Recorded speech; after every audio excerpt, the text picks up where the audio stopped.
This is Days of Fury, Book 3 in the A Day in the Life series, written and narrated by Andrew Messrs.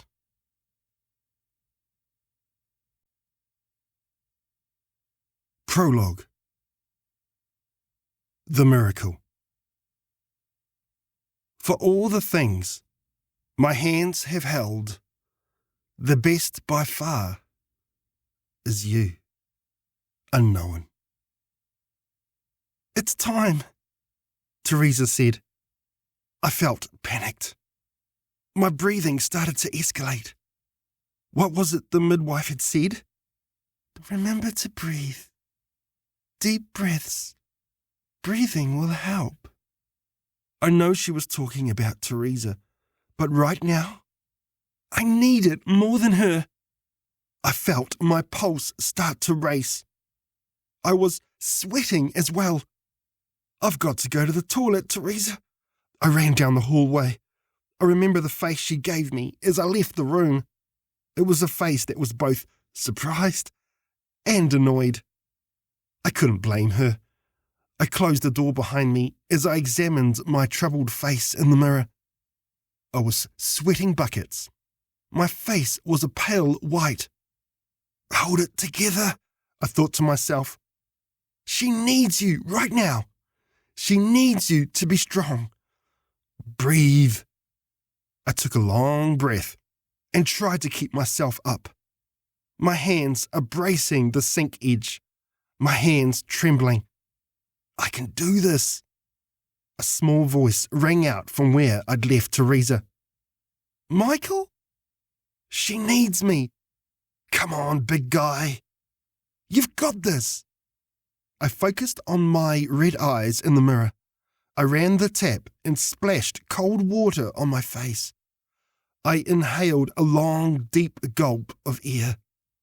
Michael, came the voice again, more urgent this time. Let's do this. I ran to the bedroom and grabbed the bag we'd packed together. Checking inside it, I winked through my checklist. Teresa was watching me as I pulled everything out and placed everything back in again. You checked it 3 times last night, honey. Teresa grimaced as she braced her hands on her swollen belly. I felt that one. Are you okay? How long between contractions? I sounded petrified. I couldn't disguise my stress. It was written in my vocal patterns. It's okay, honey. Don't panic. Everything is okay. We've got time. Just breathe. Do it with me. Teresa started blowing in and out rapidly. I followed her. It did help me feel better. It's about 5 minutes between contractions. It's been a couple of hours. We need to get to the hospital. Really? God! I emptied the bag again and checked everything once more. I felt like something was missing, but I couldn't figure out what. Honey, enough with the bag already. The bag will not bring this baby out of my belly. I smiled at my wife. I looked at her. She was so radiant and beautiful, her large, gorgeous belly protruding as she lay on her side. She was so calm and relaxed. It was like another day for her. For me, not so much. We had already been through this once before. It unfortunately was not meant to be. This time round, I did not want anything to go wrong. Honey, you're starting to stress me out. Oh, sorry, sweet. I reached over and kissed her cheek. I'll take the bag out and come back and grab you. Okay, she answered as she placed her hand on my arm, comforting me. I'll just go to the bathroom and then come out to the car. Teresa awkwardly lifted herself off the side of the bed. She was the voice of reason as she calmly slipped her feet into her slippers, and walked slowly down the hallway, holding her belly. I grabbed the bag and sprinted to grab the keys from the kitchen. They weren't where I'd left them. No, I purposely left them here. Last night, after I got the takeaways, I made a mental picture of it. I knew this would happen. I knew I'd fall apart when I was under the hammer. I hurriedly searched the house, the lounge, where I passed the 32-inch LED flat screen that I'd just brought for $3,500. It was my first flat screen. I loved it. It matched the surround sound system I brought a few years back. My pride and joy. I kissed my finger and touched the screen, smiling. You're going to have a baby brother or sister soon. Keys. I searched the bedroom, the spare room. I heard the toilet flush. I swore. I didn't want to panic Teresa. Where the hell are those keys? Teresa came out of the bathroom and walked to the bedroom. I'm just grabbing my overnight bag. Just in case, babe. She spoke like we were going for a walk in the park. Keys. I tried to retrace my steps from last night. I was sure I'd put the keys on the bench.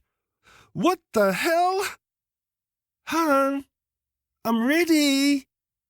I was pulling my hair in frustration. Take a deep breath. It'll help. You'll stress out the unborn baby. Keys. I've checked everywhere. Maybe they're still in the car. I ran to the bedroom, picked up the bag of goodies and Teresa's overnight bag, and ran out to the car.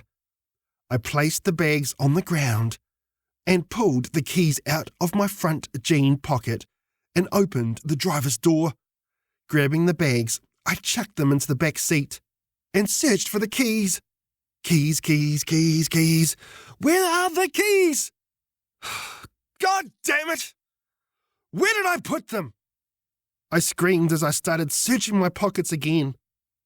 All of a sudden, a realization came over me as I had my hands in my pocket. I'm sitting in the car, and the car is open. The keys were already in my hand. Breathe, you idiots. I was starting to feel faint. I took a few deep breaths to try and calm myself.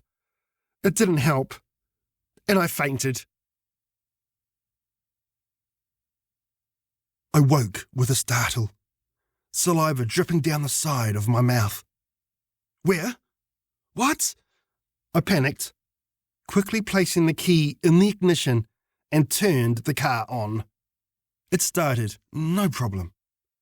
I'd taken it down to the garage only last week to make sure nothing could go wrong. Apart from losing my keys, everything was going according to plan. I quickly indicated to the left and drove off. Try not to speed, I thought as I drove down the empty road. It was still very early, just after 5:30 a.m.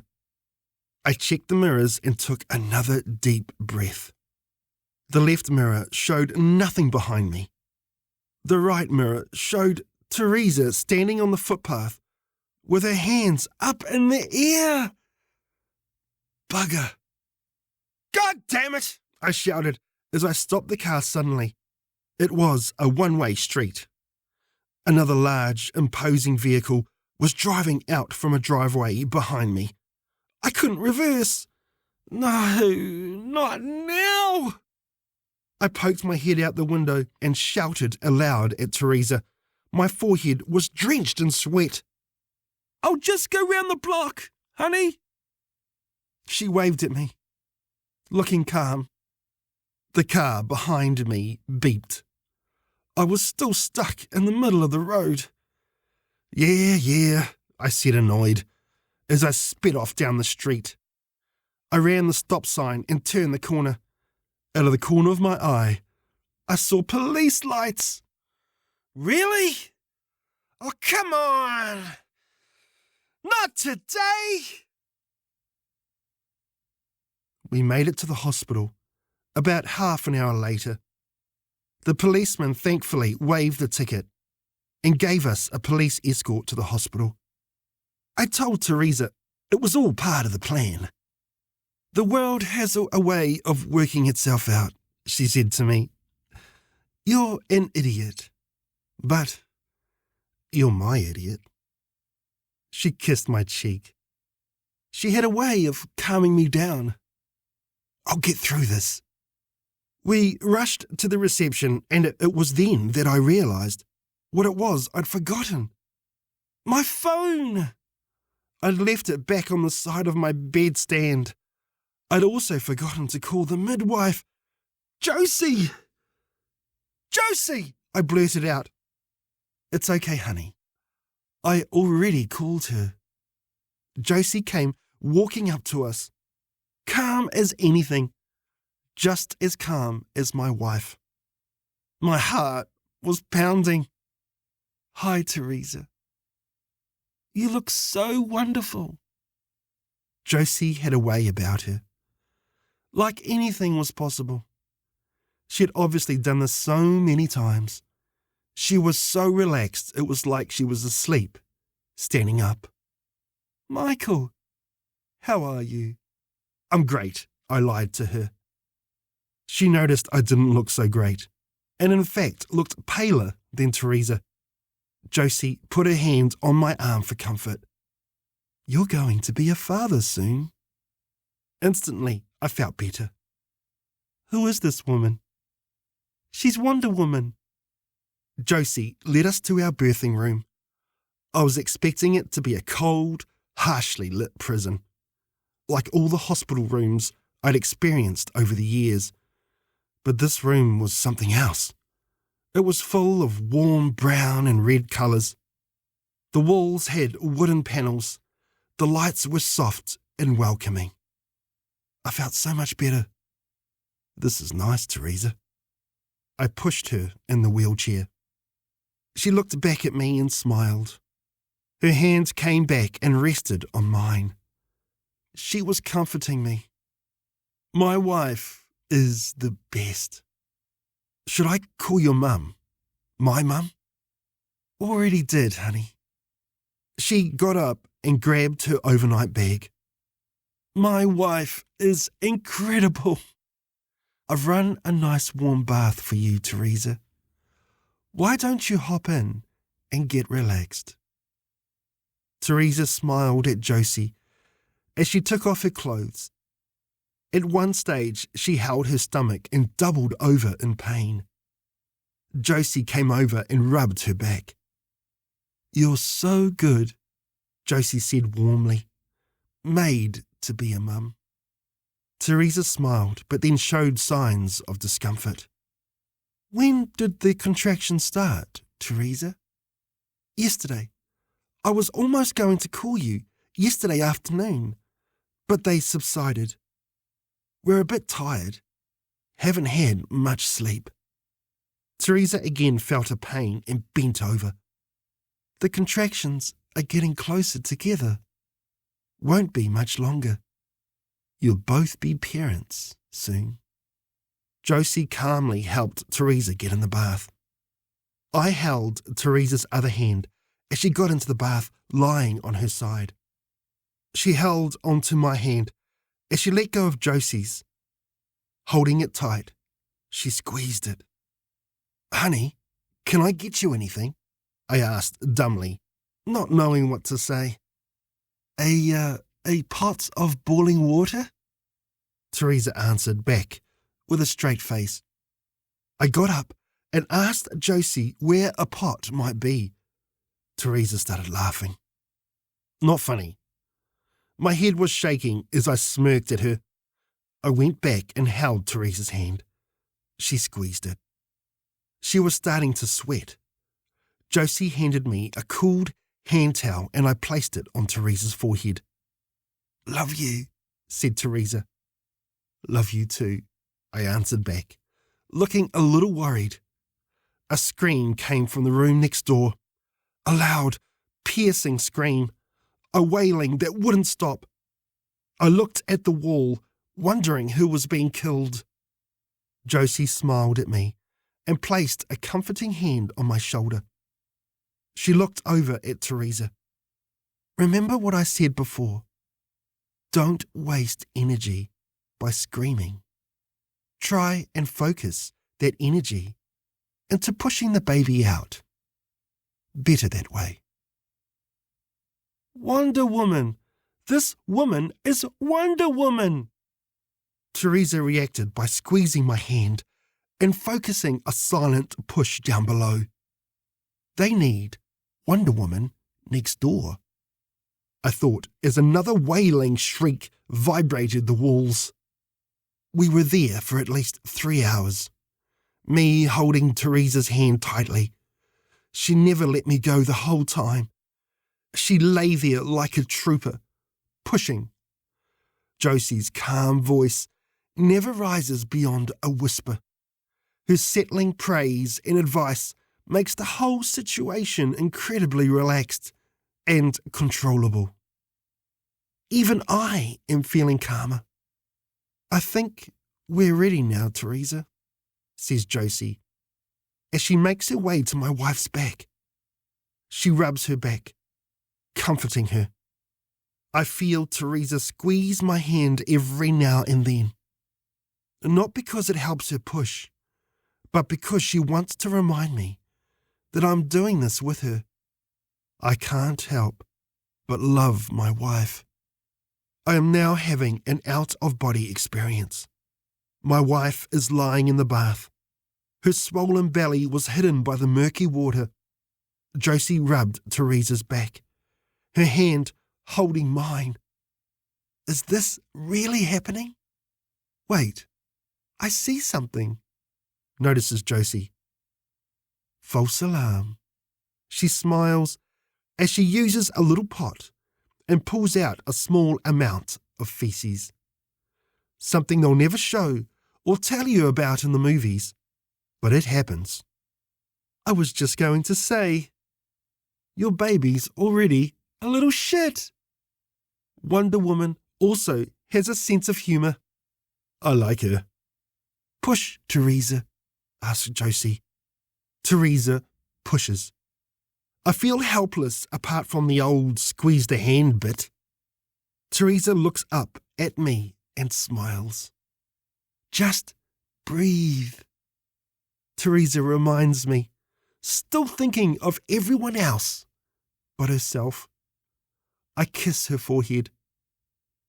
You push, I advise her, trying to sound like Josie. Don't you tell me to push. Teresa shoots back at me. Suddenly, she looks in pain. She pushes. I can see it, says Josie. I feel Teresa's hand squeeze mine. I'm so proud of you, I say dumbly, feeling like nothing I say could match the magnitude of the event taking place. Teresa opens her eyes at me and smiles. She then closes them and pushes again. I can see the head, says Josie. My mouth falls open. You're doing so well, she praises while rubbing Teresa's back. You're doing so well, honey. I repeat, lost for material. Teresa inhales a tired breath, concentrates, and pushes again. Teresa squeezes my hand. I watch the back of Teresa as a round head appears. It slowly starts to increase in size with every push. Keep going, Teresa. Now focus everything on one big push, advises Josie. Teresa does as she's told and bravely pushes with all her might, never once giving away the pain she might be in. A head becomes a face, which then becomes a body, as the rest of the baby falls out into Josie's expertly waiting arms. We are all quiet for a moment. I feel a squeeze on my hand from Teresa. The room is silent with anticipation. You have a healthy baby daughter, says Josie, smiling. On cue, the baby rings out with a high, shrill scream, a wailing that comes from a throat that has never been used before. It sounds small and fragile. She coughs and splutters before crying again. Would you like to hold her? Asks Josie. Yes, please. I rush forward and throw my arms out. The baby is gently placed in my arms. I look at her with wonder and love. We created this, I think. Teresa and I created this. Together. I knew this moment would be special. I knew this would be something I would never forget. But now, seeing this fragile little being held in my large arms, this being that my wife and I created, crying in my arms, so small, so innocent, I am moved beyond words. Tears envelop my eyes. I look at Teresa. We did this. My voice breaking. Teresa smiles. Her face is pale and sweating from the effort. We did, she agrees. Love you. My voice is hushed with emotion. I bring the baby to Teresa, and we both look at her. She is amazing, beautiful, and perfect. Just like her mum. I explore the baby's arms and body. Her soft, puffy wrinkles, her pink, baby skin, her face, her perfumed head. She is without fault. There's a little bit of Teresa and me in there. I see my eyes. I see Teresa's nose and mouth. I'm in love. I cry. I speak to my baby girl for the first time. I'm going to love coming home to you. She answers with a wailing baby scream. I look at Teresa, and she is also crying. I reach over and kiss her forehead. You're incredible. So are you. Dad, our foreheads meet as we stare at our baby girl. Would you like to cut the umbilical cord? Josie asks, forgotten in the background.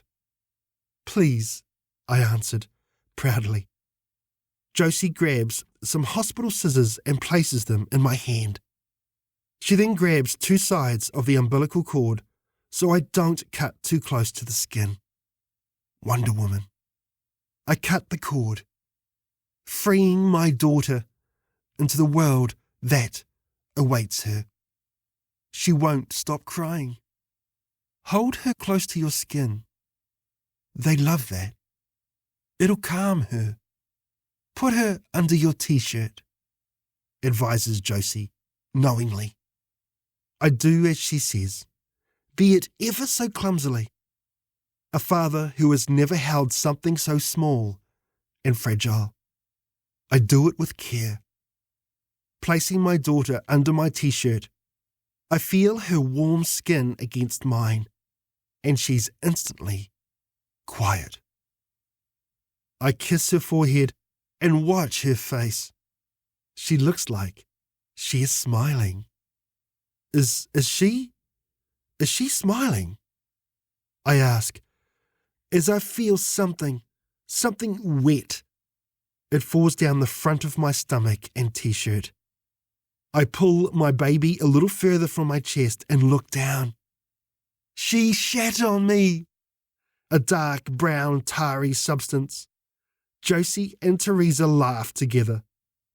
I look at them, stunned. I think I'll use that for her 21st. The first thing she did when she came into this world was shit on me. And she's been shitting on me ever since. Funny, says Teresa. What's her name? Asks Josie. I look at Teresa and we smile. At the same time, we blurt out 2 different names. I say, Angelica. Teresa says, Lucy. I smile at Teresa. So, it's Lucy then. Josie fills out the form on the table, knowing who wears the pants. I look incredulous. Middle name? Angelica, I say, giving Teresa and Josie a stern, unforgiving look. Teresa nods at me. Okay, so Lucy Angelica Stevenson. Perfect. And she is beautifully perfect. She's right. This little baby we created together is the most perfect thing I've ever seen in the world. Before Teresa, my life felt pointless and lost. Now, with her and little Lucy in my arms, I finally felt, for the first time ever, like my life finally had purpose.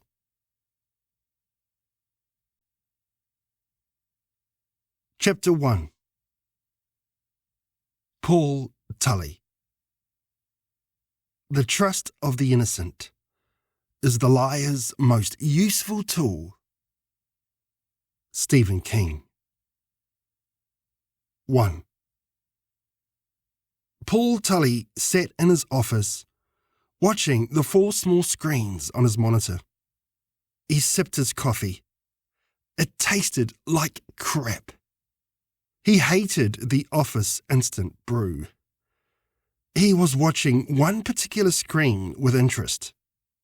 A new girl by the name of Shirley Bastian had started last week.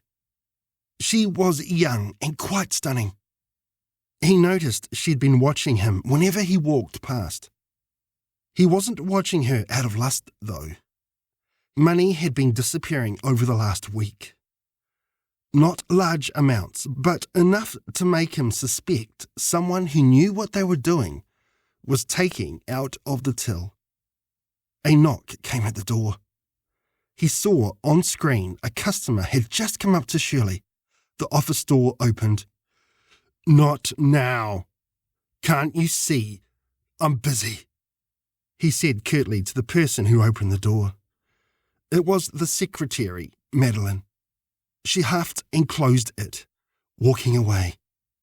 Stupid cow, he thought to himself, as he looked crossly at the closed door and then back to the screen. The customer handed over a large item.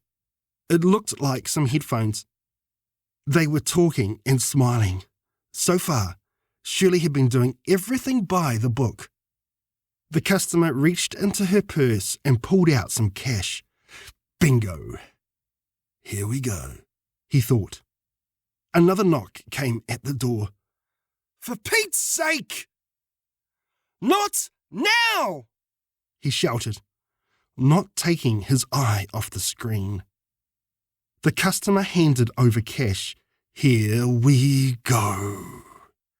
Shirley held the cash in her hand. It looked like a $50 note. She looked like she was typing in an amount on the till and pushed enter. The till opened. Come on. Shirley placed the 50 by the side of the till. She kept talking to the customer, who took the headphones without a receipt. Almost. And Shirley then placed the 50 into her pocket. Gotcha. Shirley then finished off the whole scenario by checking behind her and to the sides. She thinks no one saw anything. Another knock. The door opened. Holy hell. What is it?" shouted Paul, hurriedly trying to send the footage to his phone. It was Madeline again, looking very annoyed. "It's your wife. On line 1. "My wife? Why the hell didn't you tell me? Put her through straight away. Jesus!" Madeline's mouth fell open in shock. Paul was checking his phone. The footage was there. He had her. Madeline huffed and left, slamming the door behind her. Seriously? That woman? She'll be gone by next week. Talking into the phone as he picked it up. "Who'll be gone?" asked his wife, Sanson, on the other line. "The new secretary." "She's useless," answered Paul. "Be nice. If she's new, she's probably still learning the ropes, hun." "Right. I'm busy, babe. What do you want?" Sanson paused, ignoring Paul's rudeness. "Just thought I'd remind you. You've got Seb's rehearsal tonight at 6. Paul rolled his eyes. Sure. What's that for again?" "Hun, I talked to you about it last night." Paul tried to remember. He had no idea. "Macbeth," reminded Sanson. "Don't forget. We'll all be there." Paul was scrolling through files on his phone. He wasn't listening. "Okay. I've got to go, babe." "Okay. See you tonight." "Love you." Paul hung up without answering back and played the footage on his phone. It was clear as day. He had Shirley for stealing. He placed his shoes back on and tied them. He did up the last top 3 buttons on his business shirt and ran his fingers through his blonde, streaked hair. He was going to enjoy this. 2. "Shirley!" Paul called out loudly as he crept up behind her. She jumped, looking startled. "Mr. Tully!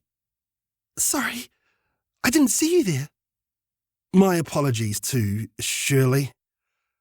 I didn't mean to startle you." Paul touched her elbow. "No, you didn't. I'm okay." Good. How's everything going?" "We're not working you too hard?" Shirley was looking a little nervous. It was only a few minutes since she'd stolen the $50 note, still smoking in her pocket. "No, I'm not being worked too hard. In fact, I'm really enjoying it, Mr. Tully." "Call me Paul." "Paul?" Shirley smiled. Paul ran his hand through his hair. His other hand was touching the desk. Shirley was starting to feel a little crowded. "Shirley, I normally like to take the new staff out for dinner." Paul's left eyebrow raised. "You know, talk over a few things. Get to know you. Usual stuff." "What night are you free this week?" A customer started walking up to the counter. Paul smiled and pointed to another counter down the other end of the shop. Shirley was blushing as she answered. She obviously liked Paul. I'm busy most of the week with dancing in the evening, sorry. But I'm free tonight." "Well, tonight it is. I'll pick you up at 6. Have you seen the latest Cruise movie?" "No, but I've heard it's really good." "I heard that as well." "How about we see that first? Break the ice, as it were. Do you like movies?" "I love movies, Paul." Shirley's eyelids flickered. "Well, It's a date, Shirley. I'll see you at 6. Can't wait. Do you know my address? Asked Shirley as she swung her hair towards Paul. I've got it, answered Paul as he smoothed out his hair and walked away with Shirley, watching his butt swaying from side to side.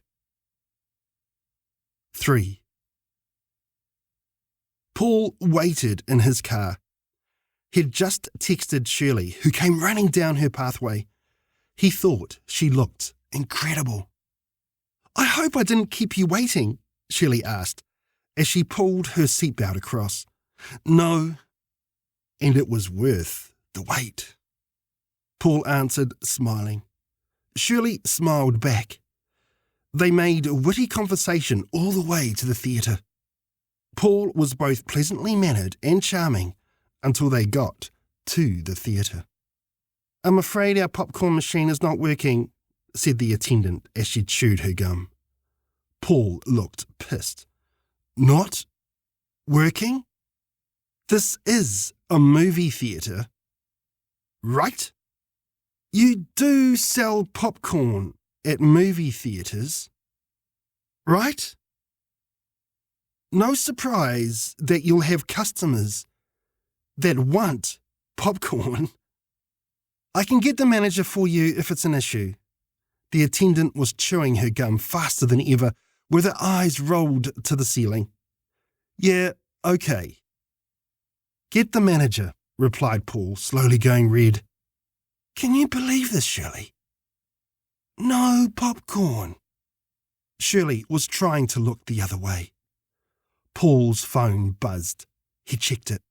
It was a text from his wife. Sanson. Where are you? It's about to start. Damn. Macbeth. Seb. He'd forgotten. Paul texted back. Paul. Work. Sorry. Sanson started to text back. The 3 dots were working and then disappeared. He knew he was in trouble. He smiled at Shirley and caressed her back. She smiled back, liking having Paul's hand on her back. Can I help you, sir? Asked the manager.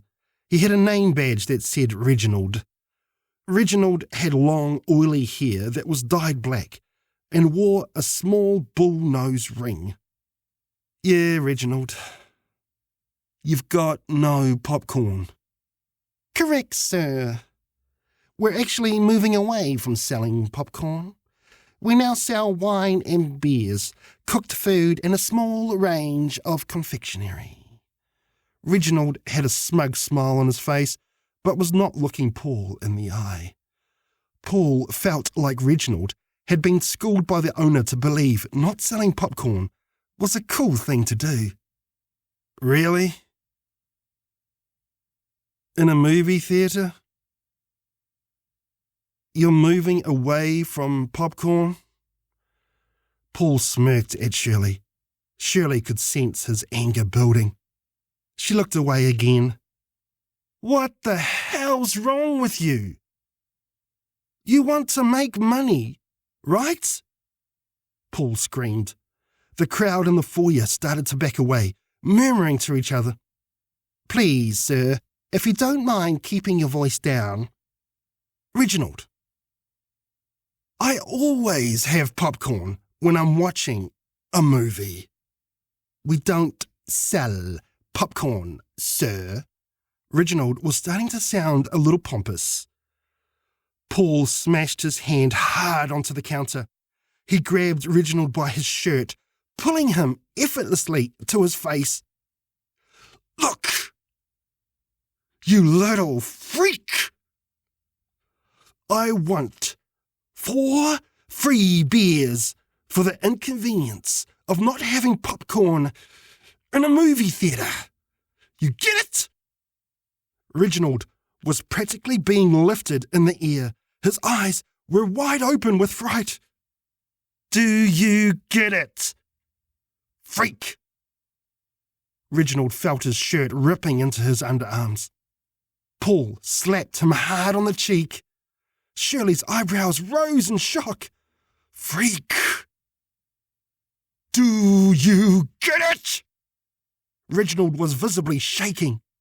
Paul slapped him again. Water started to leak out of Reginald's trouser legs. 4 beers, Paul repeated, staring angrily into Reginald's eyes.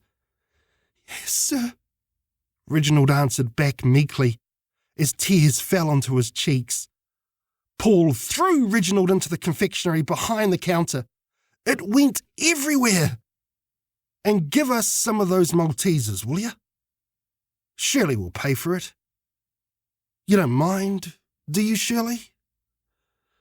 I got you the free beers, of course.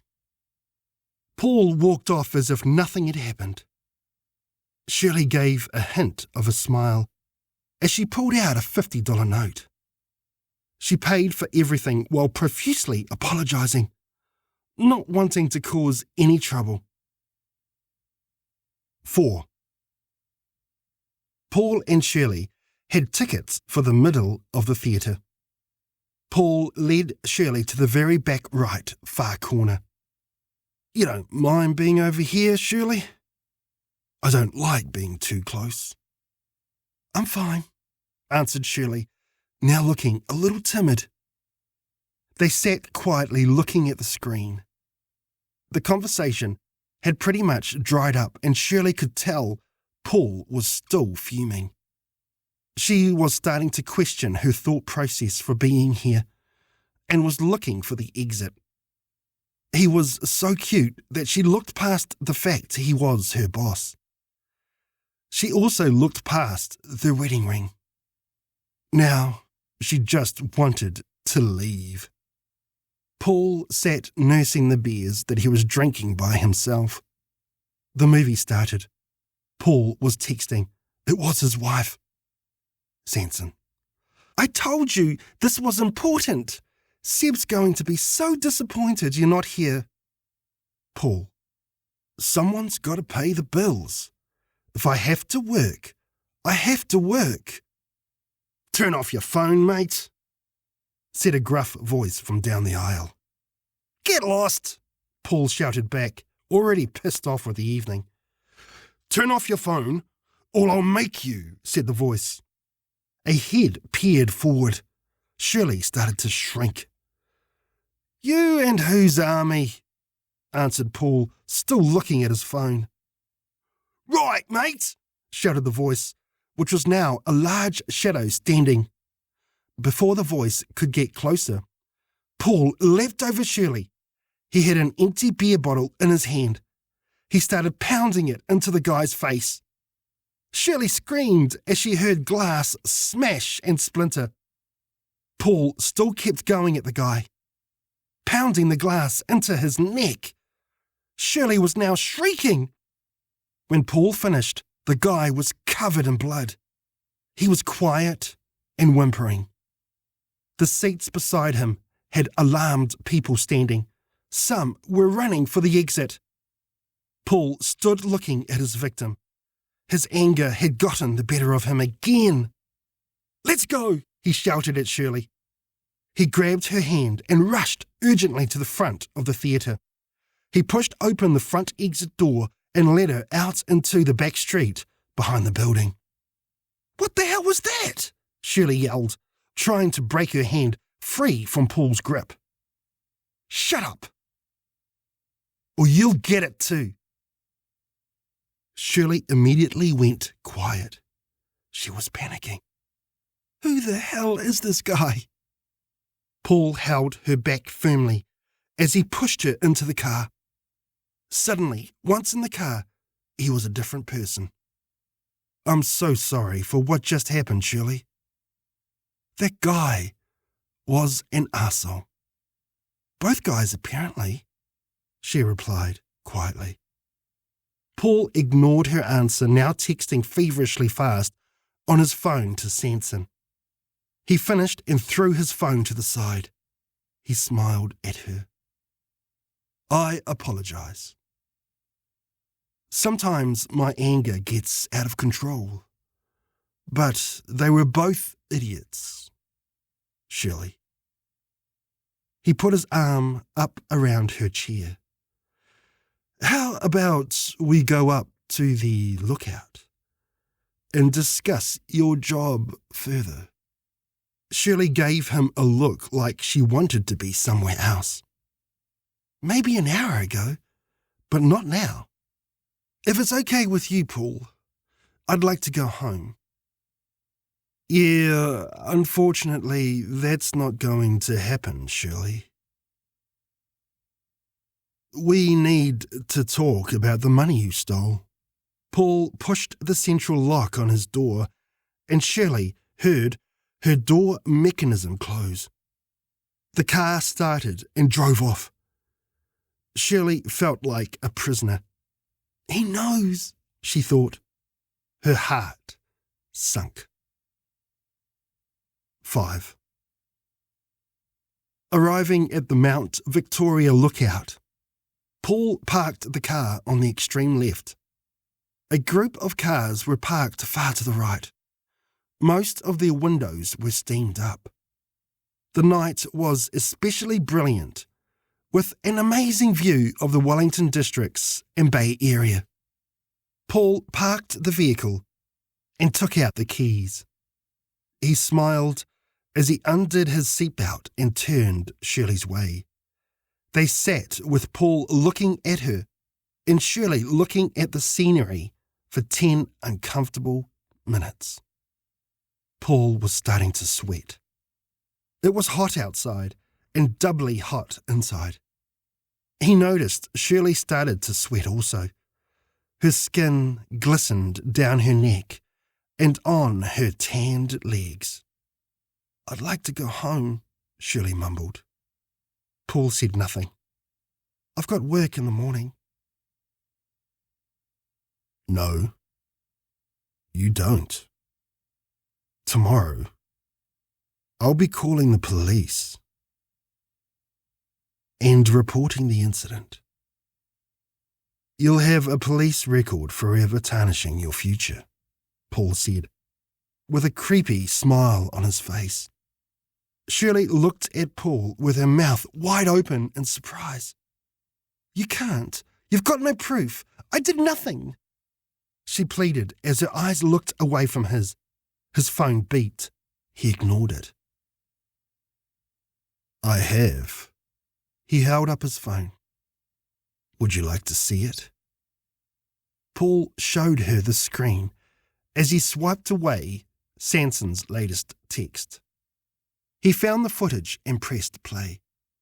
Shirley's hand fell on her mouth as she watched her robbery unfold. She sat in her seat with her head down, looking guilty. We can fix this, he said. I don't want you to have a black mark against your name. I'm here to help. Shirley didn't like the sound of this. She tried to look out her window, which was already steamed up. She couldn't see outside. A soft pitter-patter of rain started to hit the front windscreen. If you help me, I can help you, Cheryl. This will all be forgotten. Creep, she thought. I sure can pick him. What do I have to do? She asked, looking at her foggy window. She heard Paul's pants belt being unbuckled. This had all happened so smoothly, she felt like this was not his first attempt at entrapping a helpless female. And I can carry on at my job? As long as you don't steal. Paul was taking down his pants and underwear. Shirley could feel herself trembling. She felt sick inside. She started to cry. Paul pulled the lever at the side of his chair and let his backrest fall backwards. He heard Shirley moving towards him. He felt himself start to get excited. She was crying and her eyes closed. Outside, the pitter-patter had now become a torrent of heavy raindrops. Go slow, he said. Make it last. He smiled as he placed his arms behind his head. He waited. This is going to be so good, he thought. Nothing happened. The only sound was the sound of raindrops hitting glass. His eyes still closed, he turned his head from left to right, listening. He finally opened his eyes. Shirley was gone. The car was empty. What? How? He tried to open his door. It was locked. The whole car was still locked. Impossible. Bitch! He shouted as he fumbled, trying to pull his pants up. He did up his belt, unlocked the car, and fell out into the night. It was raining heavily. He slipped into a puddle and swore. He ran around the car. No one. He ran to the edge of the hill and looked down. There was no Shirley sliding down it. He remembered the cars to his left as he walked back up to his car. He walked towards them, searching the steamed-up windows for movement. There was no movement. He walked past one and pretended to look over the top of the car.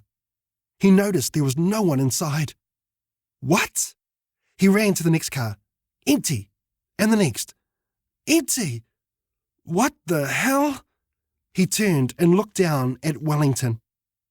Before, the streets were alive, with miniature cars and buses busily running up and down its many streets. Now, they were stationary, crashed into other cars or buildings. One bus was overturned. Some vehicles had run straight into traffic lights. He raised his hands to his wet, saturated head. What's going on? 6. Paul arrived back at his beautiful home. It was a huge 5-bedroom mansion in the middle of Karori, a house that was surrounded by politicians, doctors, and the rich and elite. He loved the house, and he kept it looking pristine. The neatness of it was not his priority in the moment. He had driven through empty streets. He had not spotted anyone on the way home. Not a soul. His texts to his wife remained unanswered. The last one he had received from Sanson arrived just before he had shown Shirley the video of her thieving. He had ignored it. Sanson, I hate you. Consider this a divorce. He had responded with text after text, apologizing and asking if she and the kids were okay. She hadn't yet replied. He opened the remote-controlled garage and parked the car, noticing Sanson's BMW was still in its bay. He ran into the house. All the lights were still on. Sanson must have been waiting for him. He searched the bottom level and found no one. On the second level, he checked Sebastian, Michelle, and the younger twins, Miles and Davis's rooms. All empty. Bitch! He screamed, thinking they had run away with Mum. He rushed up towards the third level and checked the master bedroom. The bed looked like someone had been in it. The TV was still on with an episode of Love Island USA playing. A glass of red wine sat half full on Sanson's bedstand. The almost empty bottle next to it. Her phone lay on her pillow. She left her phone? He thought. Unusual. If she'd left. He checked the bathroom. Empty. Paul felt confused. Sanson had left before and taken the kids. He was used to it. In fact, he wasn't surprised when it happened. He knew he was a prick. But this was different. Everything that was happening outside, the crashes, the cars in the middle of the road, The lack of human presence anywhere. The fact her car was still parked below. It just felt like some science fiction movie. He sat on the end of the bed and changed the channel to the news. No signal. He checked the other channels. Nothing. He went back to Netflix, still working fine. He pulled out his phone and sent a group text to his family. Paul. Hi, anyone around? No answer. He waited. Still no answer. He rang his dad. No answer. He rang his sisters. No answer. Holy shit, he thought. Everyone's gone. Holy shit. I'm all by myself. In this world, I could be the last man on earth. Paul started laughing to himself. He ran to the window and opened it up. He ripped his shirt off and undid his belt buckle. He threw them both out the open window, cackling to himself, hopping as he dropped his pants and underwear to the floor. He took off his socks and stood at the window, exposing his full nakedness to the world. Standing with his arms spread out wide and with a smile beaming on his face, Paul sang out with his most powerful voice, I am free! Yes! Yeah!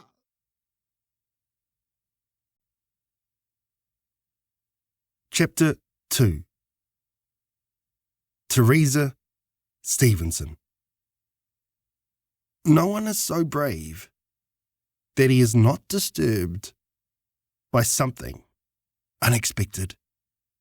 Julius Caesar. Part 1. Teresa was sprinting down the alleyway. Her heart was beating frantically. Her head whips from left to right, searching behind her for any sign of the monsters that may have followed her. She darted to the right, behind a house that had an angled broken fence, turned left down a pathway between two large houses. The alley was dark and terrifying. She could hear her own breathing, nothing else, just the sound of herself panting. She felt fit. She couldn't explain why. Maybe it was the night air and the adrenaline powering through her body, but she felt fast. She heard a noise in the far, far distance. A scream and a shout. Michael? She wondered. He had told her to run, to leave the area. She knew she couldn't help him. She knew if she had stayed, it would only give him something else to worry about. He already had Lucy, who lay unconscious on his shoulders. He also had Pup, the small flying dog, breathing flames at the large beast, and Shelby. Well, Shelby could probably take care of herself. She nodded her head as she jumped a fence and sprinted like a track athlete down the road. Suddenly, she felt something grasp both sides of her traps. She felt instant pain as a steel-like grip closed on her soft flesh. She was about to scream when she was lifted at an alarming rate into the sky. She was already 100 meters above ground level and rising with each second. It felt like a ride at a theme park, a tower of doom that pulls you into the sky in 2 seconds. Her stomach was gone. She tried to scream, but there was no air in her lungs. She felt claws close again as she tried to shake herself loose. She rose another kilometre, her eyes wider than they had ever been. She stopped moving. There was no way she wanted to be let loose now. She would be dead on impact. She felt the wind pressing at her face. Her eyes were watering as tears fell from her eyes onto her cheeks. She was blinking, trying to keep her vision clear. She rose again, higher still. She screamed in panic. She had never been this high before except on a plane. She was at least 3,000 metres in the sky, maybe more. She was struggling to breathe. They were moving so quickly. She felt the claws pull at her as a gust of wind threatened to loosen her from her hunter. Who is my hunter? She looked up. She saw legs that were muscled and feathered. A belly that was also feathered. 2 large wings that were at least 5 metres in length moved powerfully up and down like 2 massive pistons. The strength on display was out of this world. She was still rising.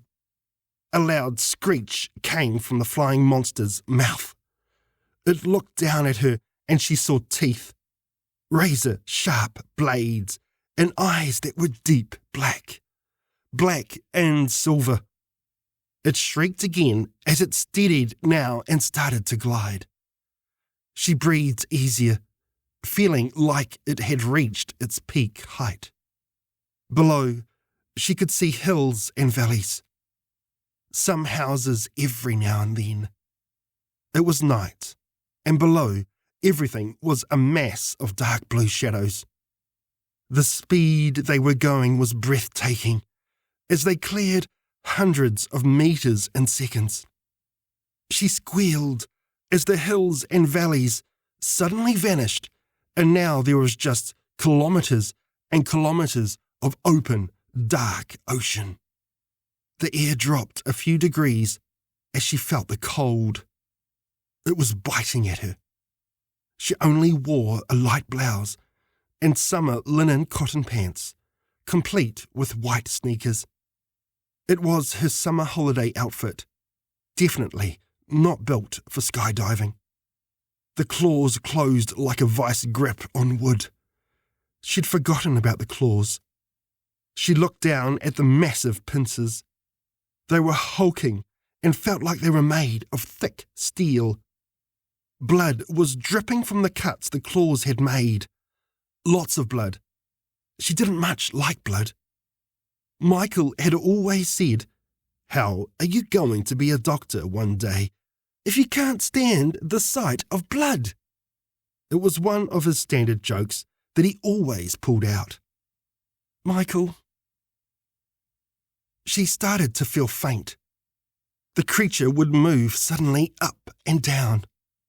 The turbulence shook her back and forth. The pain was unbearable as the claws would keep closing, holding her tighter. Don't look down, she thought. It'll only make it worse. She looked down. She felt sick. She vomited. She watched the liquid fall from her mouth and disappear in streams behind her. As she followed it to the sea below, she noticed shadows. Large shadows moving. Some were wide, some were long. Of course, she thought.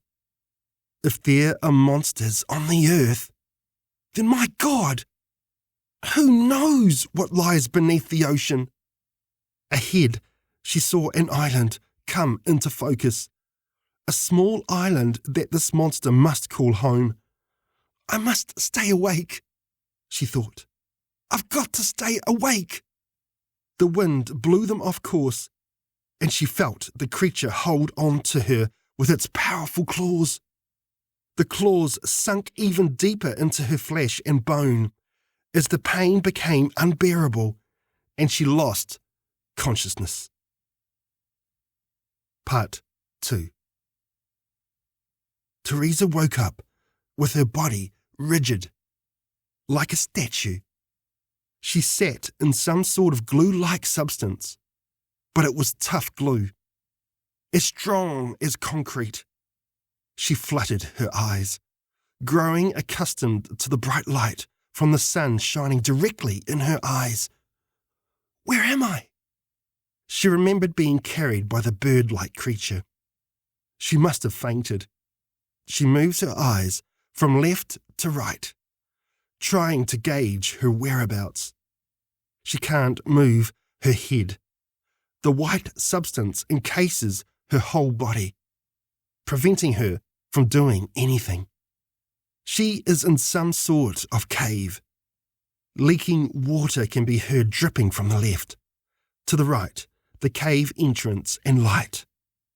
In front of her was a mass of eggs, piled on top of each other. They looked like clear plastic, a mixture of colours, intertwined and moving on the inside. Browns, greens and yellows. She studies the movement, wondering if it is small birds, like its mother. The big bird. Where is it?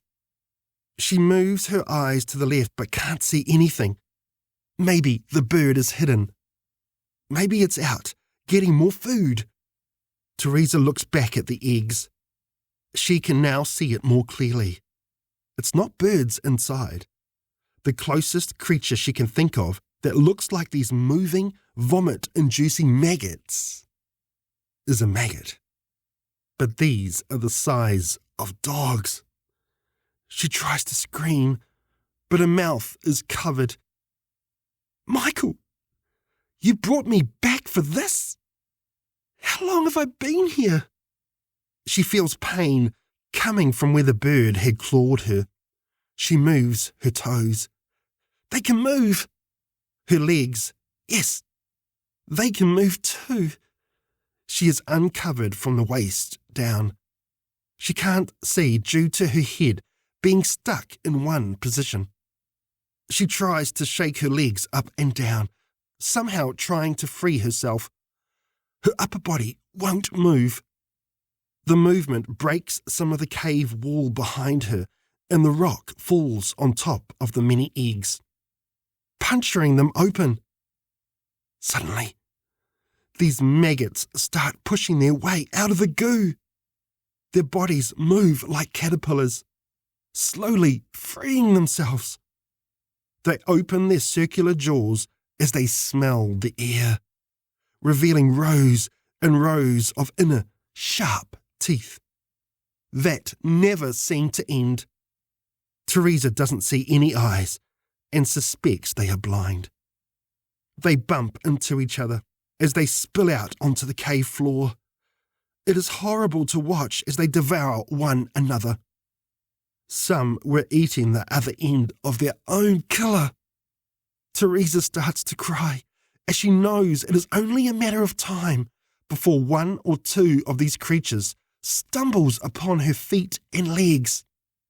And sure enough, 4 or 5 of these large, hungry maggots starts slowly moving towards her, crawling over their fallen meals.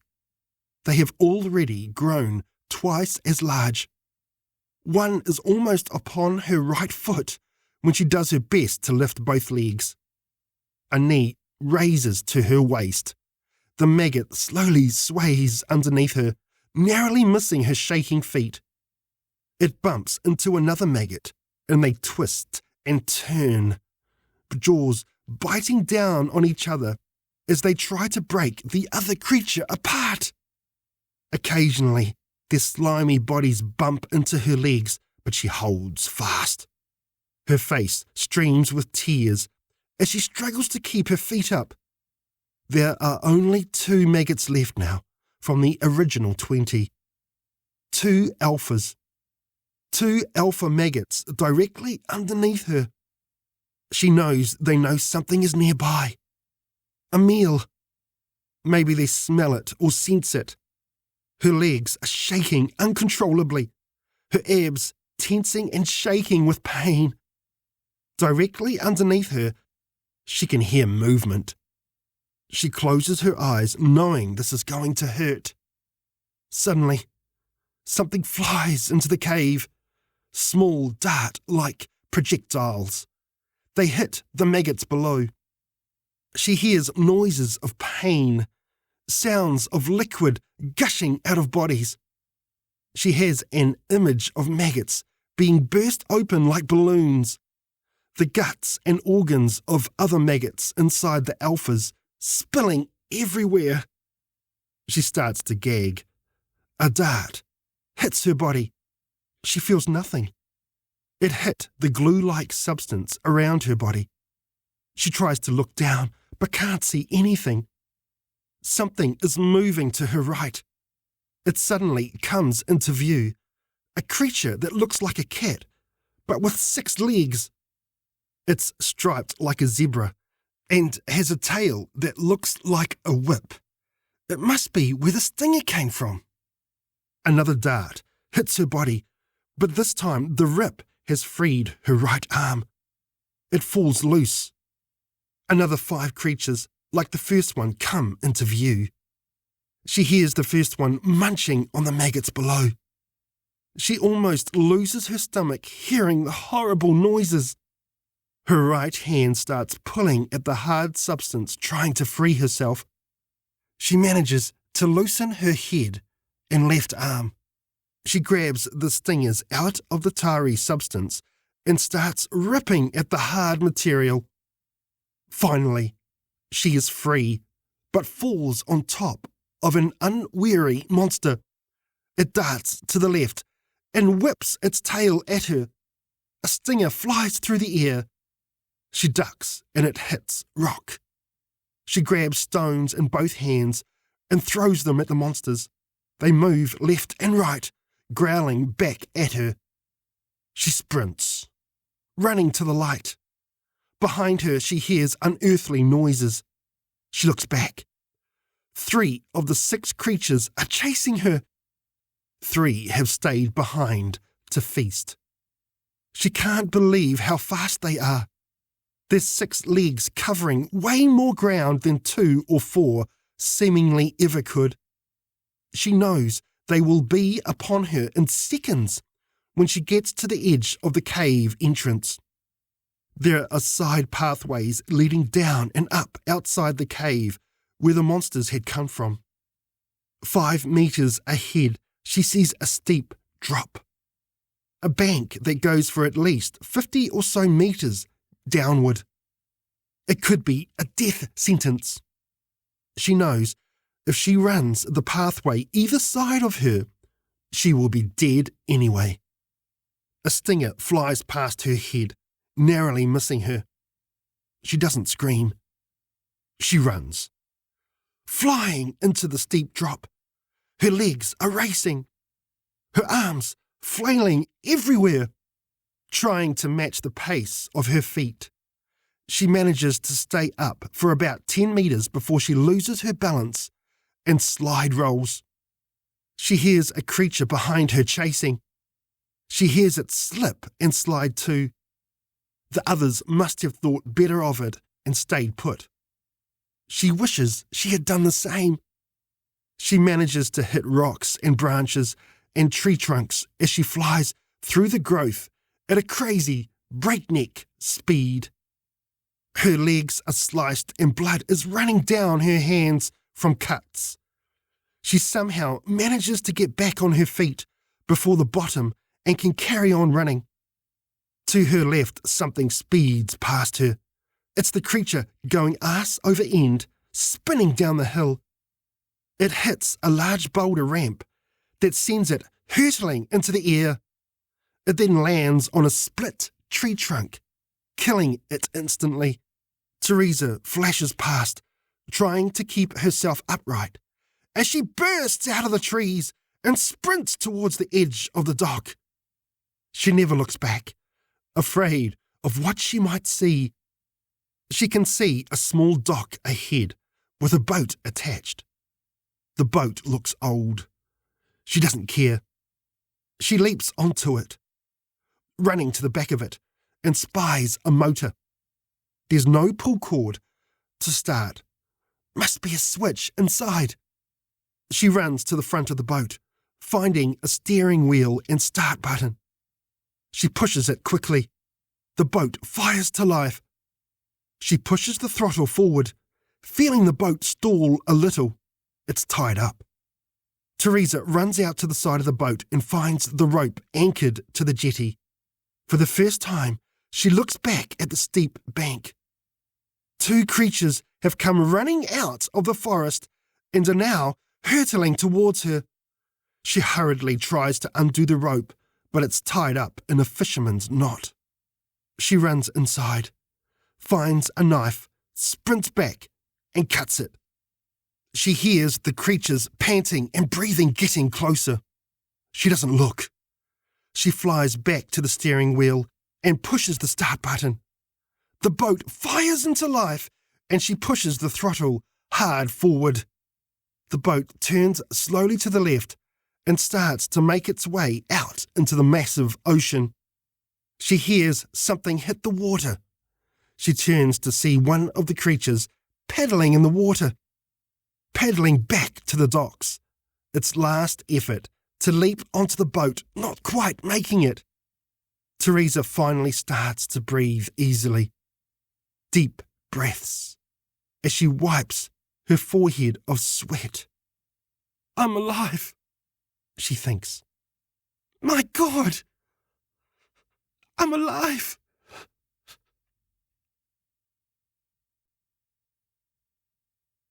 Chapter 3. What's my name? Am I tough? Am I strong? Am I hardcore? Absolutely. Did I whimper with pathetic delight when I sank my teeth into my hot fried chicken sandwich? You betcha. James Patterson. Part 1. Paul was having the time of his life. He'd set himself up on the 3rd floor of his place of work, the Harvey Norman's building in Lower Hutt. At first, he thought about setting himself up in his house, getting all the finest systems, pimping it to the max. Then he decided to just burn it down instead. It was a cleansing of sorts, a goodbye to the past, a hello to the future. And what a hello it's been. He spent the first week setting himself up in the TV area.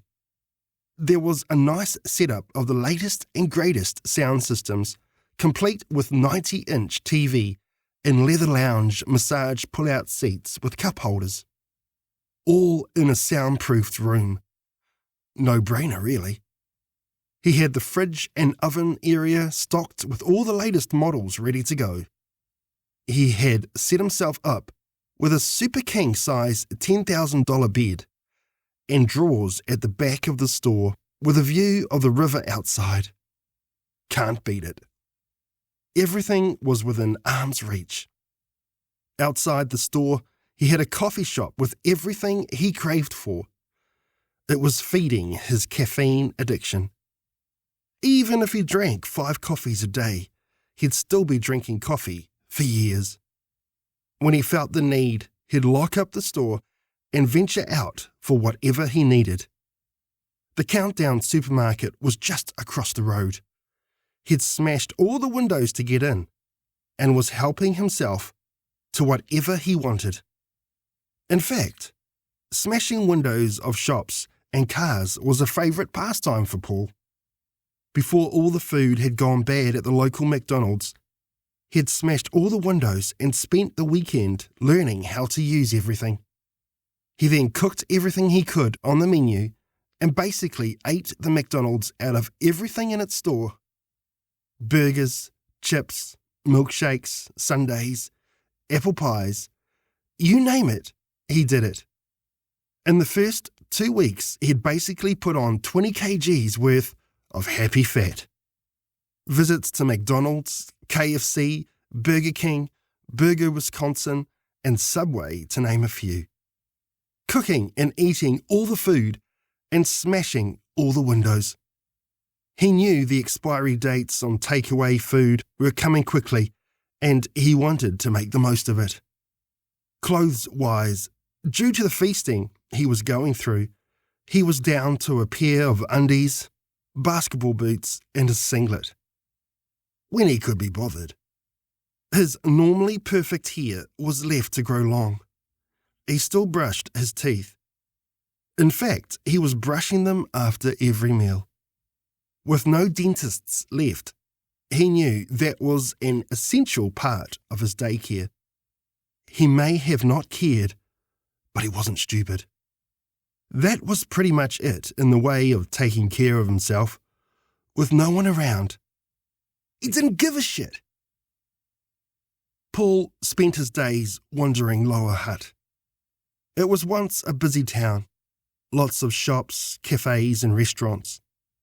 He also had the Queensgate Mall to explore. Everything was at his fingertips. If he came across a bike shop, he'd go for a bike ride with the most expensive bike possible. Then he'd drop it and try the next shop. If it was a car yard, he'd pick the most expensive and sporty vehicle possible and take that for a spin on the motorway.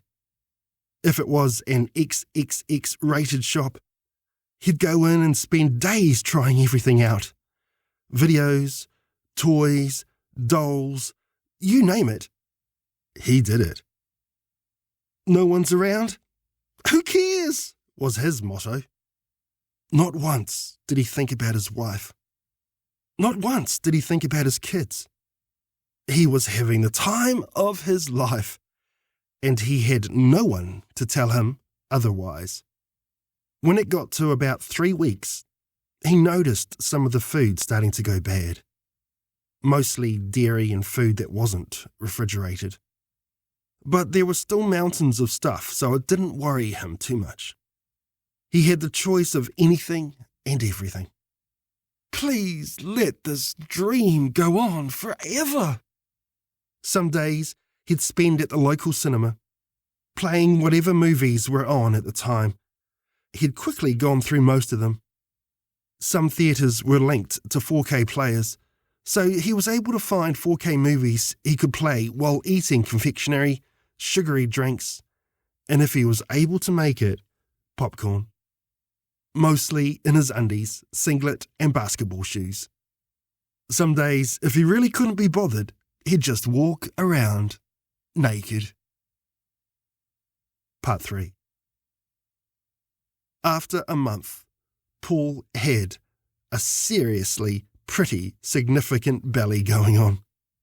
He had a scruffy beard and his hair was down to his neck.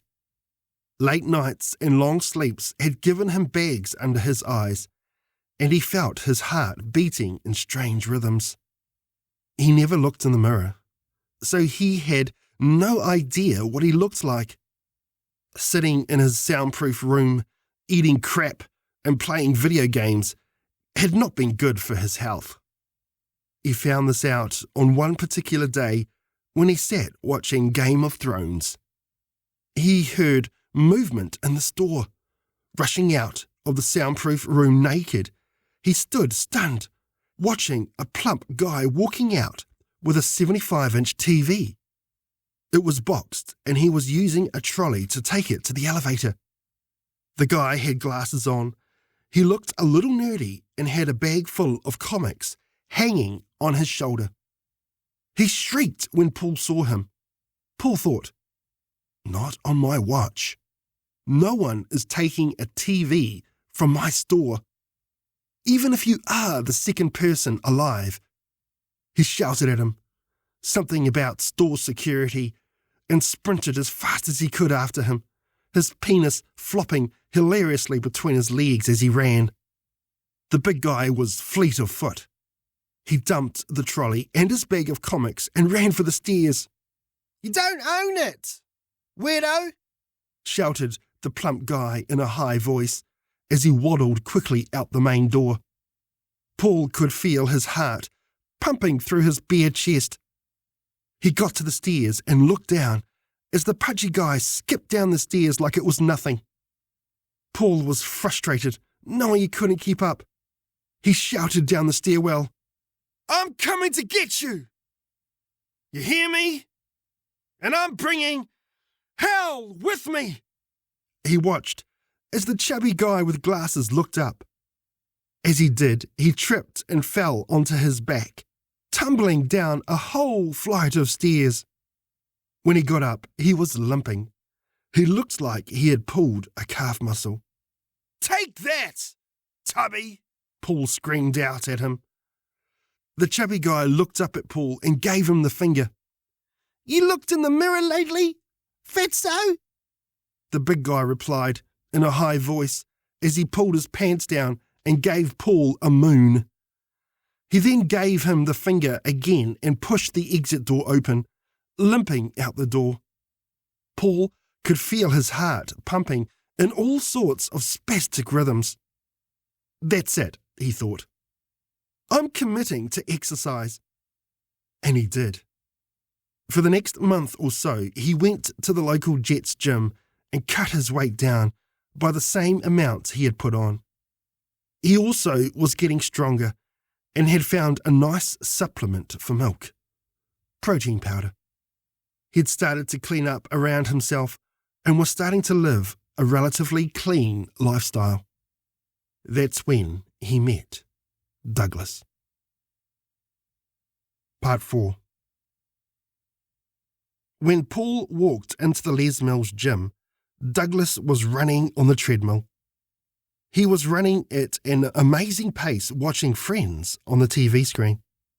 "No!" shouted Douglas as he saw Paul walk in. Paul also looked shocked to see someone else in the gym. "Are you real, man?" He turned off his machine and came running over to Paul. "Yo, are you real?" Douglas thought about giving Paul a hug. "I'm real, dude. Just don't touch me." Douglas was beaming. "No way!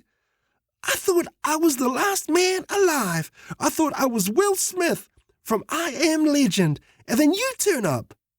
He was nodding his head, his hand on his mouth in disbelief. He reached out to hug Paul. "You're sweating, dude." Paul noted with a straight face, pulling away from the hug. "Sorry, man. I thought..." Douglas could feel the awkwardness, especially when Paul said nothing back and walked over to pick up some weights. He started curling them. Douglas sat on the bench beside him watching.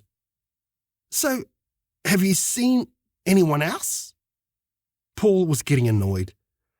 He finished his set. "Look, dude,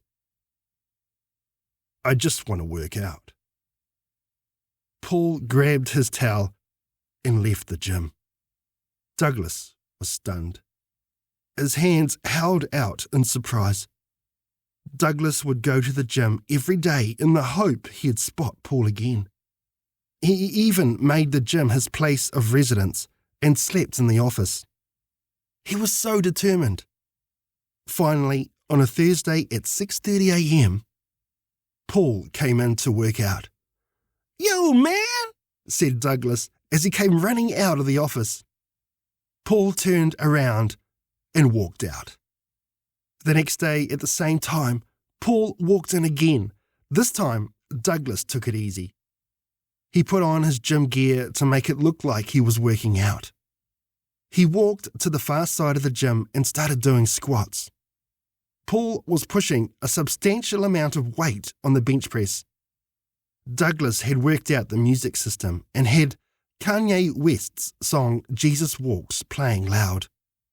He noticed Paul started to nod his head to the music. Douglas started to vibe to it also. He paused the music with a remote. "Yo, dude, if you need a spot, just let me know." Paul looked over at Douglas and smiled. He did another set. Paul finished and spoke Douglas's way. I'll grab that spot. Douglas smiled as he left what he was doing and ran over to Paul. "What's your name, dude?" "Paul." "Mine's Douglas." Paul started to push the weight. Douglas waited eagerly, with fingers held out, waiting to help lift it. "Wait till I get to the last rep," advised Paul. Douglas waited eagerly. "You're strong, Paul," noted Douglas, waiting for his moment. Paul said nothing. He was concentrating on his form. On the last rep, Paul started to struggle. Douglas eagerly grabbed the bar with both hands, lifted the weight quickly and placed it back on the bar holds. "Piece of shit!" shouted Paul angrily. "I had that one!" "Sorry, dude," said Douglas, backing up. Paul got up and said nothing, walking over to the curling machine. "Look, man, I just want to work out. I don't want to be friends, okay? I know we're probably the last men on Earth, and you want to know where I live and who I am, but I'm happy where I'm at, okay?" He looked away and started curling. "Sure, Paul. I get it." Douglas looked a little sad as he walked off to another corner of the gym and worked out by himself. This is how it went for a few weeks. Douglas waited patiently at the gym. Paul would come in at 6:30 a.m. Douglas would put the music on and work out away from Paul. Even if Paul was a pompous git, he was the only person left in the world for Douglas to be around. Douglas made the effort. One day, Paul actually broke the silence.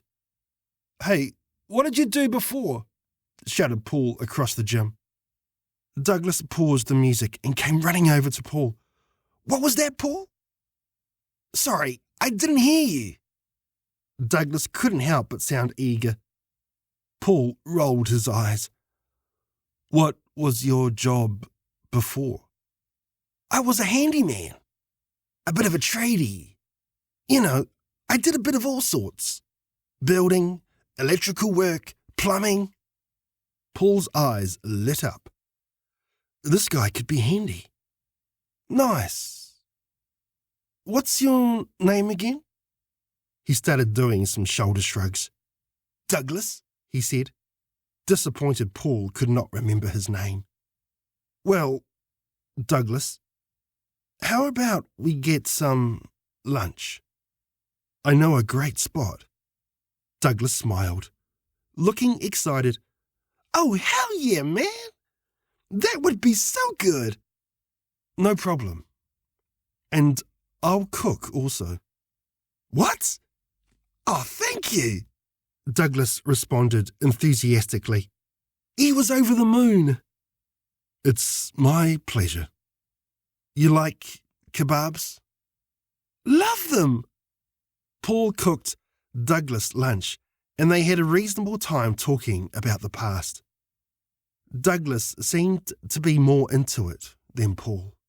At the end, Paul asked Douglas if he could do some electrical work back at the Harvey Norman's building. Douglas eagerly agreed and did the work that day. Paul showed him the door once the work was done and saw Douglas the next day back at the gym. This time they worked out together. They even had a few laughs. Paul again cooked Douglas lunch and Douglas again did some building work, shifting a few walls for Paul. Paul again showed him the door. Douglas was still staying at the gym, but he felt they were getting closer, and he was building up the courage to ask Paul if he could stay with him at Harvey Norman's. After a few weeks of gymming and laughing, they were becoming good friends. "Douglas." "Yeah, Paul." "How about dinner?" "Of course." "I wanted to ask you something." Paul smiled. Douglas smiled back. He knew what was coming. They met that afternoon at a Chinese restaurant that Paul had suggested. Together they raided the freezer and cooked up their favourite dishes. Paul had sweet and sour pork on rice. Douglas had chicken fried rice. They had opened 2 bottles of champagne and felt quite lightheaded. Douglas: "Yeah, Paul. I wanted to thank you for all the work you've done around Harvey's." "Of course, Paul. You don't have to thank me." "I do. And for being my gym buddy and fellow restaurant diner." "Paul, please. It's a pleasure." "Douglas, I just wanted to ask." Douglas took a sip of his glass. He couldn't help but smile as his lips touched the glass. "Your work is so appreciated and is top-notch, and I just wanted to ask." "Of course," interrupted Douglas. "You will?" asked Paul, smiling. "Hell yeah, man. I love you, dude." "Oh, that's a weight off. I didn't know if you would do it." Douglas looked confused. "Do what, Paul?" Paul smiled. "Work on the second level, of course. I was thinking of making it into a penthouse. Games and stuff. Maybe giving it a rumpus room vibe or casino. I'm not sure. Maybe we can talk about the plans for it tomorrow." Douglas looked crestfallen, his enthusiasm falling as Paul's rose. "Sure, man. I'll do it." He sculled his wine and sat sideways on his chair. "Oh, and Douglas?" "Yeah," replied Douglas, sounding indifferent. "Maybe that could be your room." Douglas turned back Paul's way. His hands sprung out. His mouth was wide open. "Serious?" "Well, only if you want to give up sleeping at the gym." "Oh, hell yeah," answered Douglas as he banged the table with his fist. "Oh, hell yeah, man." He got up and walked over to Paul, hugging him. Paul hugged him back. "Thank you, Paul," said Douglas, pulling Paul towards him. "You're so welcome, Douglas." Douglas shook Paul's hand and danced happily on the spot. They sat together, laughing and joking. After 5 bottles of wine, they were both incoherent.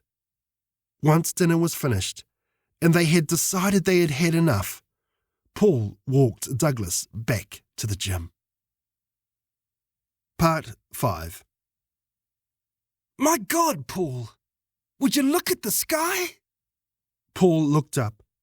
It was indeed a beautiful night. The moon was full. "It's a perfect night, Douglas." Douglas looked over at Paul and gave him a smile. "I can't wait to start on the room." "I thought you might say that," replied Paul, smiling. Douglas pulled his phone out that at this stage was still working. He looked for a song and pushed play. It was Eminem's Lose Yourself. They were arm in arm as they laughed and tried to sing the rap song. A noise could be heard coming from behind them. A sudden sound of clicks. 6 of them, short and loud. "What was that?" alerted Douglas, looking behind him.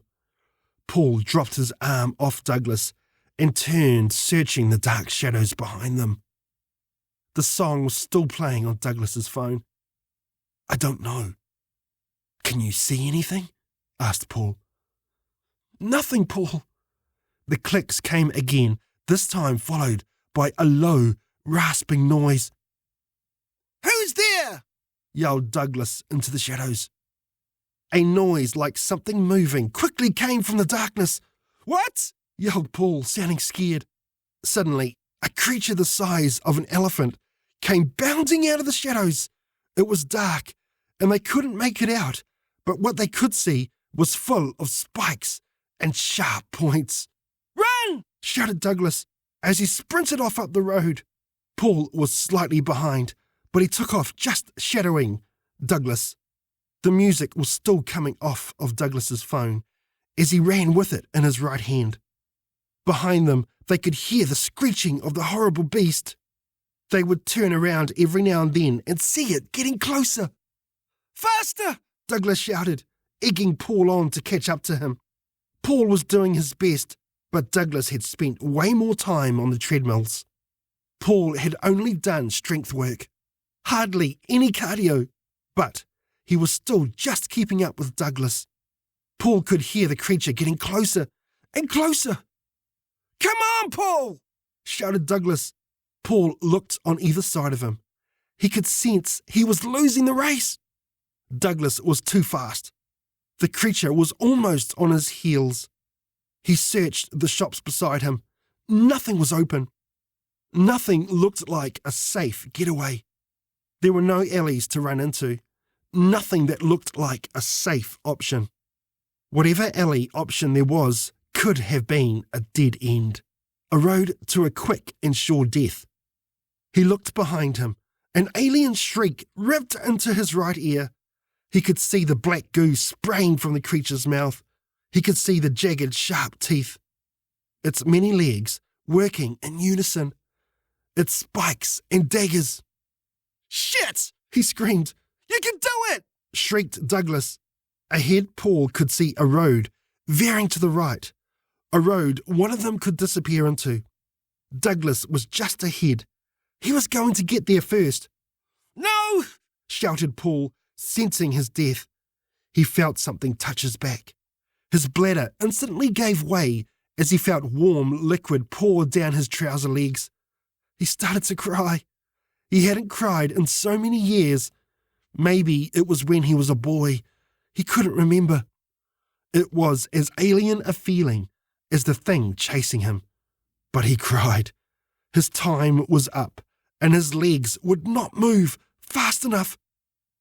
"No!" he shouted again as he called out. "Douglas!" Douglas turned to see his friend who had just offered him a room. He didn't want him to die. He turned to see his friend grab his t-shirt.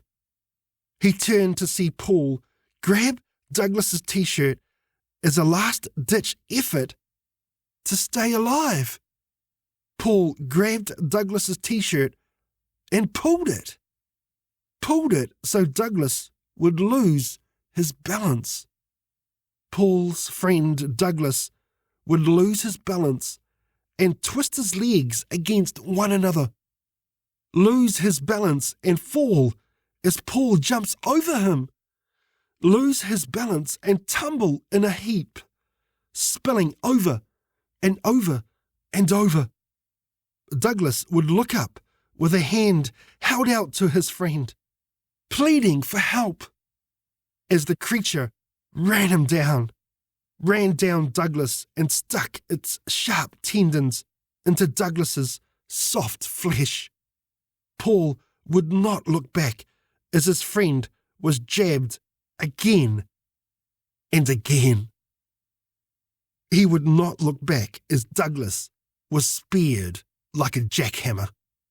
Douglas's last vision was of Paul sprinting around the corner, never looking back once to see his friend die. Douglas's last word was,